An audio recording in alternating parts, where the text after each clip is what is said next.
Assalamualaikum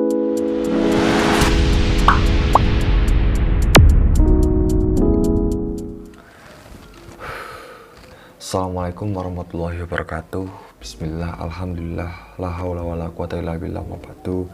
Yang terhormat kepada segenap pengurus pimpinan wilayah IPNU IPBNU Provinsi Jawa Tengah, kepada segenap tim kaderisasi dan tim penyelenggara ataupun panitia penyelenggara Latin Latpel 2 PW IPNU Jawa Tengah yang akan menyelenggarakan kegiatan Latin Latpennya yang kedua ini di Kota Banjarnegara, atau lebih tepatnya di Pondok Pesantren Al-Fatah.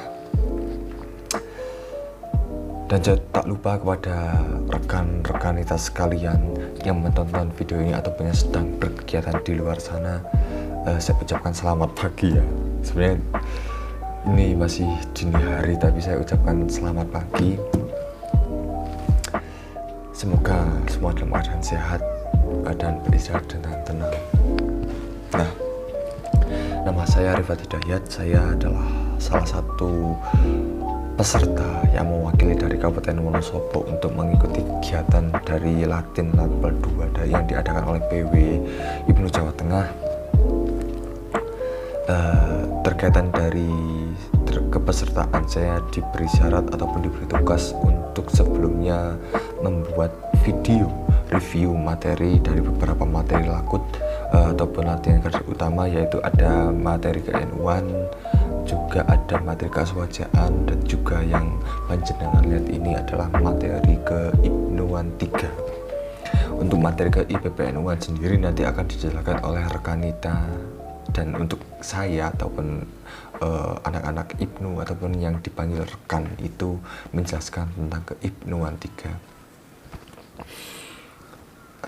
Untuk ke IPNUan 3 ini saya nanti akan menitik beratkan pada mandat organisasi, dikarenakan karena materi ini nantinya juga luas dan untuk orang-orang yang berkepentingan menjelaskan ini, dan saya akan sedikit mencoba menjelaskan di bagian mandat organisasi. Untuk terkaitan mandat organisasi ini juga nantinya akan menyinggung banyak dari hal sejarah dari berdirinya IPNU PNU. Nah, kenapa sejarah?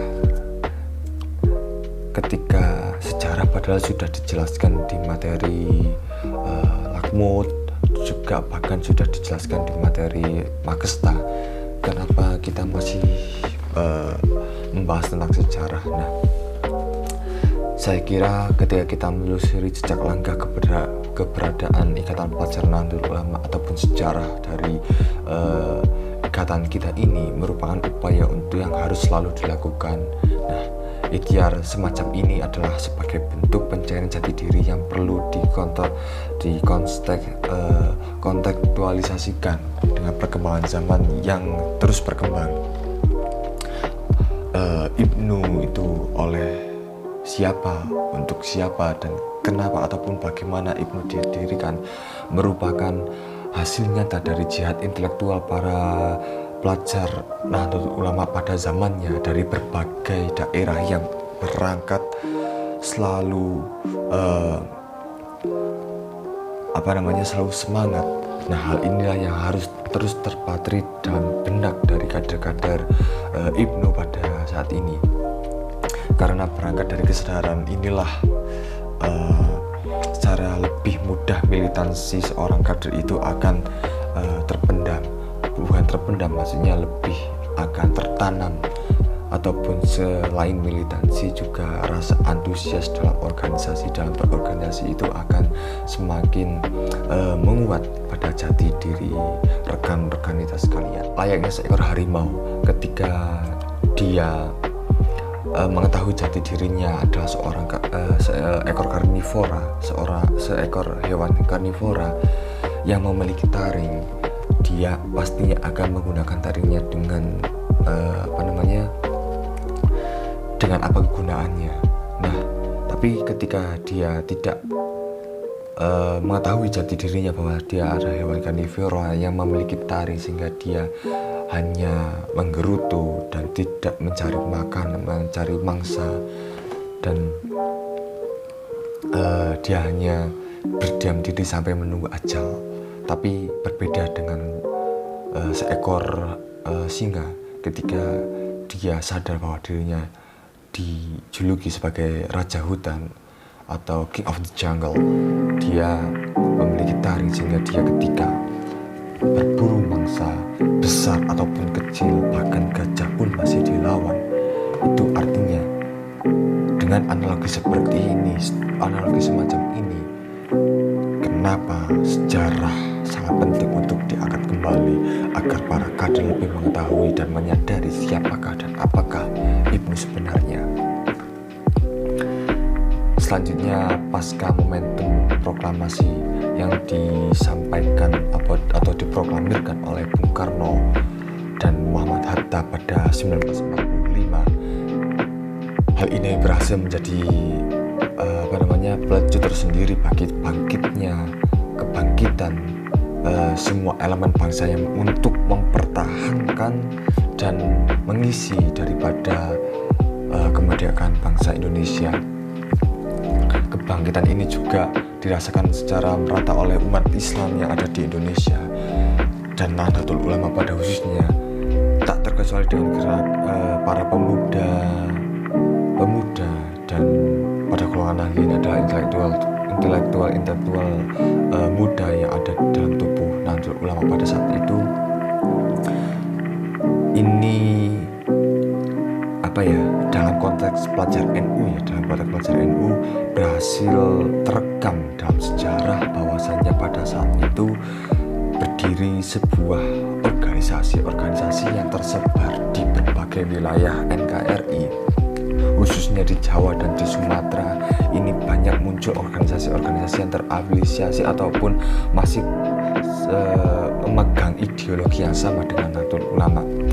Dan tak lain tak bukan, di balik berdirinya organisasi-organisasi ini juga dimotori oleh para intelektual ataupun pemuda yang masih memiliki ideologi yang sama dengan Nahdlatul Ulama.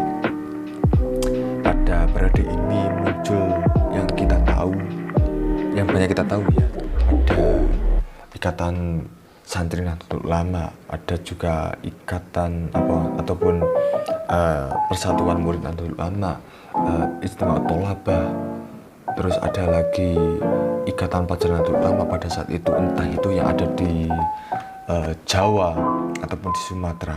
Ini mereka dibuat dengan dengan masih menggunakan ideologi yang sama dengan Nahdlatul Ulama, yaitu Aswaja ataupun Ahlussunnah wal Jamaah. Di balik berdirinya itu juga yang tadi saya katakan masih dimotori oleh para intelektual dari kalangan muda Nahdliyin pada saat itu. Nah, berangkat dari sinilah para intelektual pemuda Nahdliyin pada saat itu, ada Kiai Toha Mansur, kemudian rekan-rekannya yang lain ada Kiai Ismail Maki, terus ada Mahfud Junaidi dan juga yang lain-lainnya. Ini mereka merumuskan ataupun memiliki gagasan untuk menyatukan daripada organisasi-organisasi yang masih tersebar itu menjadi satu keutuhan ataupun memiliki hubungan satu sama lain yang masih beratapkan sama. Kalau pada saat itu beratapkan ideologi yang sama, yaitu Aswaja, nah ini akan terorganisir dengan atap yang sama, yaitu Nahdlatul Ulama. Nah, akhirnya pada saat itu mereka masuk kepada Konbes LP Ma'arif yang diselenggarakan di Semarang di tahun 1954. Akhirnya berdirilah yang namanya Ikatan Pelajar Nahdlatul Ulama. Keberadaan Ibnu yang dalam perjalanan sejarahnya mampu mewarnai dinamika organisasi-organisasi keterpelajaran pada saat itu. Kita tahu dulunya Ibnu masih belum diakui sebagai Banom oleh Nahdlatul Ulama. Kita sudah berperan penting dalam dinamika keterpelajaran. Yang artinya ketika sebelum kita menjadi satu yang dikatakan Ikatan Pelajar Nahdlatul Ulama itu, kita sudah memiliki pengaruh dalam berbagai lini kehidupan. Salah satunya adalah dalam lini pendidikan, kita sudah mampu berperan aktif dalam pendidikan moral bangsa. Yang artinya selain pendidikan mengaji dan lainnya, kita sudah aktif menyebarkan paham-paham Ahlussunnah wal Jamaah. Nah, kita diakui menjadi Banom pun pada Muktamar NU ke-53 kalau tidak salah, itu di Surabaya.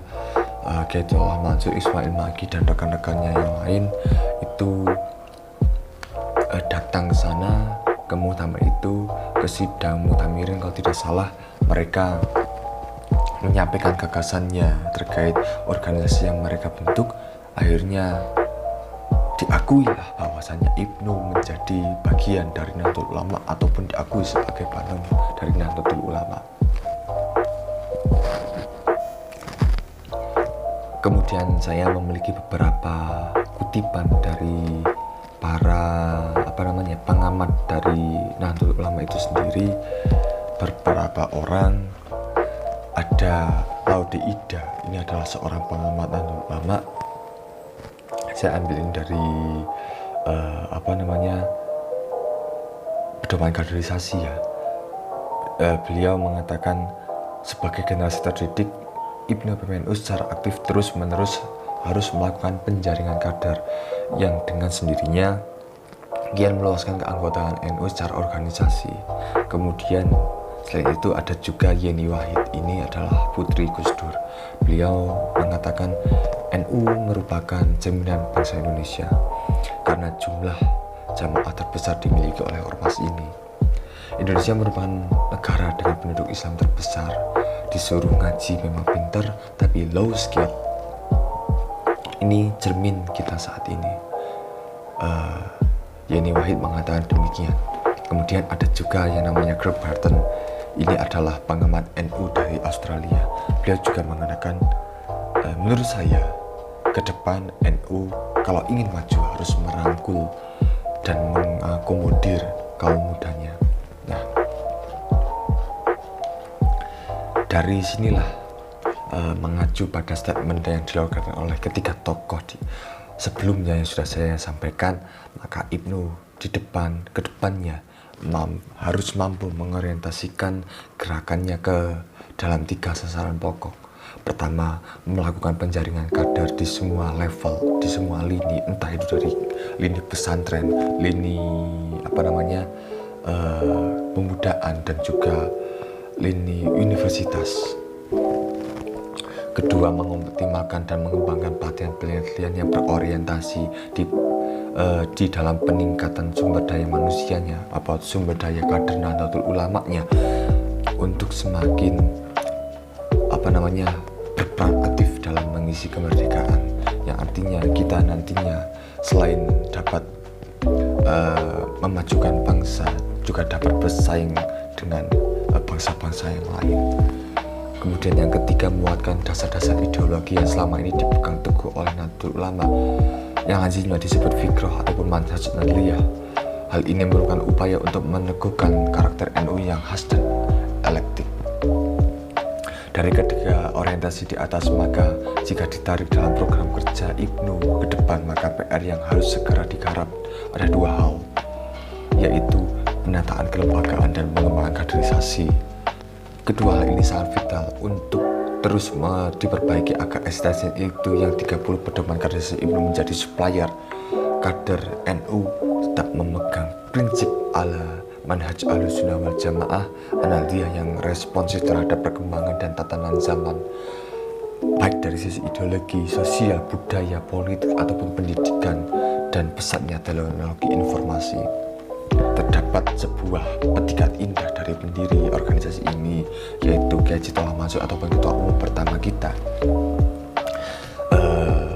Kiaiullah Mansur mengatakan, cita-cita daripada Ikatan Pelajar Nahdlatul Ulama ialah membentuk manusia yang berilmu, tetapi pedoman kaderisasi Ibnu 31 bukan bukan manusia, calon kasta elit dalam masyarakat. Tidak kita menginginkan masyarakat yang berilmu, tapi yang dekat dengan masyarakat. Petikan pidato yang tersebut diutarakan oleh Kiai Tolong Mansur saat Muktamar Ibnu keempat di Yogyakarta pada tanggal 11 Februari 1961. Dalam sambutannya tersebut, Kiai Tolong Mansur menegaskan bahwa poin yang paling penting dari berdirinya Ibnu adalah berorientasi pada dua arus utama, intelektualitas dan responsibilitas. Tujuan primer kaderisasi Ibnu harus ditujukan untuk meraih dua kompetensi di atas ini yang sudah saya sebutkan tadi. Pertama, alasan intelektualitas merupakan kegelisahan para tokoh Nahdlatul Ulama pada tahun 1950-an yang merasakan sangat sulit menemukan orang NU yang mempunyai kadar intelektual yang matang. Realita ini pernah dikeluhkan oleh Kiai Haji Wahid Hasyim pada tahun 1953. Siapa Kiai Haji Wahid Hasyim ini adalah putra dari Hadratus Syekh Kiai Haji Hasyim Asy'ari, ataupun Kiai Wahid Hasyim ini adalah Menteri Agama pertama kita dari kalangan Yahyin, ataupun masih Menteri Agama pertama kita di bangsa Indonesia, bukan kalangan Yahyin saja, yang menyatakan bahwa mencari seorang akademis di dalam Nahdlatul Ulama ibarat mencari tukang es pada jam 1 malam. Itulah mengapa pada bulan Februari 1954 konferensi besar PP Ma'arif menyusun draft khusus untuk membahas persoalan masa depan pelajaran Nahdlatul Ulama dalam salah satu agenda persidangannya. Inilah yang juga menjadi pembuka jalan para pendiri Ibnu mempunyai inisiatif kuat untuk membentuk organisasi bagi pelajaran Nahdlatul Ulama pada kala itu, yang pada puncaknya lahirlah Ibnu pada 24 Februari 1954 di Semarang di tengah perhelatan besar di konferensi besar pimpinan besar lembaga pendidikan Ma'arif Nahdlatul Ulama. Kedua, alasan responsibilitas menjadi salah satu tujuan dari Kiai Tolong Mansur yang disampaikan dalam pidatonya tersebut merupakan harapan luhur dari Kiai Tolong agar para kader-kader Ibnu dalam hal 32 pedoman kaderisasi Ibnu ini kalangan mudanya apabila telah sukses menjadi akademis, menjadi sarjanawan, tidak lantas menjadikannya sebagai kasta elit yang hidup terasing di tengah masyarakat. Sehingga indikasi keberhasilan kader Ibnu jika merujuk pada cita-cita Kiai Tolong Mansur ini adalah mampu hidup, membaur dan melebur dengan segala denyut kehidupan masyarakat, ikut aktif dalam memberikan kontribusi guna mencegah masalah bersama yang tengah dihadapi masyarakat sekitar pada masa itu ataupun pada masa-masa setelahnya, pada masa saat ini atau pada masa yang akan datang. Dua arus utama inilah yang jika diimplementasikan Ibnu melalui program-program konkret yang terukur, terkontrol dan terevaluasi dengan benar akan melanggengkan posisi Ibnu sebagai organisasi pembelajaran atau learning organizing yang pada akhirnya membentuk tatanan masyarakat pembelajar ataupun learning society. Ibnu sebagai organisasi yang tidak kedap terhadap gempuran gelombang peradaban yang terus berkembang tentu memiliki tantangan yang berbeda dari waktu ke waktu. Kelestarian Ibnu yang telah sukses menginjakkan kaki sejarahnya selama setengah abad lebih ini memberikan kita kabar gembira bahwa Ibnu memang eksis di tengah belukar tantangan dan hambatan yang semakin tinggi ini. Perkembangan zaman yang begitu pesat tentunya menyeret Ibnu tetap kokoh menjadi garda terdepan kaderisasi NU yang tetap konsisten memberikan andilnya dalam pembangunan sumber daya pelajar yang produktif. Tantangannya seolah telah siap merobohkan eksistensi Ibnu, layaknya harus dijawab dengan program kerja yang lebih produktif. Kita sebagai Ibnu ketika Ibnu sendiri dalam berkegiatan, dalam berorganisasi itu aktif dan masif, yang akan memetik nantinya adalah kakak-kakak organisasi kita, yaitu ada Ansor dan Nahdlatul Ulama. Ketika kita aktif dan masih dalam berkegiatan, maka nantinya 10-20 tahun yang akan datang, cerminan NU, cerminan organisasi Ansor, Gerakan Pemuda Ansor itu adalah kita. Cerminan NU di masa depan adalah kita. Sehingga mari ketika panjenengan punya teman-teman yang belum beribnu PPNU, silahkan ajak untuk beribnu PPNU. Saya yakin dibandingkan mereka cangkruan, ngopi, memiringkan HP seperti ini, ngegame, itu lebih manfaat untuk kita belajar di organisasi Ibnu PPNU. Kita dapat belajar secara moral, kita belajar tentang aswaja, dan masih banyak lagi. Kita punya kaderisasi formal, Magesta, Lakmud, Lakut, Latin, Latpol. Kita juga memiliki kaderisasi non formal, juga informal. Pengembangan skill harus kita bentuk di sini, sehingga monggo kita harus bisa aktif di Nahdlatul Ulama. Seperti makulanya dari Hadratus Syekh Haji Hasyim Asy'ari, sapa wonge, ya. Kita sudah banyak tahu lah tentang kalimat ini. Sapa wonge yang nguri-nguri Nahdlatul Ulama, kula anggap santri, saya anggap santriku, dan siapa yang saya anggap santriku, dan barang siapa yang menjadi santriku, maka saya akan doakan husnul khotimah sampai ke anak cucunya. Nah, inilah yang menjadi semangat dari kader-kader muda Nahdlatul Ulama. Selain itu, tokoh dari Wonosobo sendiri itu ada dari rektor Unsik Universitas Sains Al-Quran Jawa Tengah di Wonosobo ini. Yang pertama itu ada Gaji Mbah Muntaha, ya, Muntaha Al-Hafid. Beliau mengatakan, awak tinggal berjuang ya rusak, orang tinggal berjuang ya rusak, lebih becik tinggal berjuang kan dirusak. Dari sini juga kader Ibnu Wonosobo memiliki semangat tersendiri untuk semakin berjuang dalam organisasi Nahdlatul Ulama ini, dalam mensiarkan organisasi Nahdlatul Ulama, mensiarkan Islam tentunya, ya. Nah, mungkin dari apa yang saya sampaikan sebelumnya, ketika ada salah tutur kata ataupun kata-kata saya yang kurang jelas, saya sampaikan mohon maaf yang sebesar-besarnya.